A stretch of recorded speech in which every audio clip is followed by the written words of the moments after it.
అందరికీ నమస్కారం. నా పేరు రమా భాస్కర్ దేవరకొండ. వైఎస్ఆర్ గారి పిల్లలు ఇద్దరు. ఒకరు జగన్మోహన్ రెడ్డి గారు, రెండోది షర్మిలమ్మ గారు.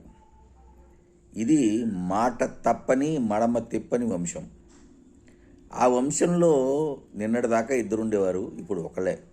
ఎందుకంటే షర్మిలమ్మ నిన్నటిదాకా నేను తెలంగాణ కోడల్ని, తెలంగాణ ప్రజల అభివృద్ధి కోసం పనిచేస్తాను, ఆంధ్రాతో నాకు సంబంధం లేదని నిన్నటిదాకా పలుకులు పలికి ఇవాళ ఆంధ్రాకు వచ్చి నేను ఆంధ్రాలో చూసుకుంటా రాజకీయం ఉంటుంది. అంటే నువ్వు మాట తప్పావు, మడమ తిప్పావు.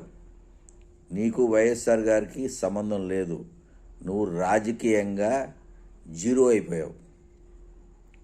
నీ రాజకీయము తెలంగాణలో చేస్తానని ఇప్పుడు ఆంధ్రాకు వచ్చి పలుకులు పలుకుతున్నావు. That is wrong. అందుకే అంటున్నాం జై హో జగన్ అని.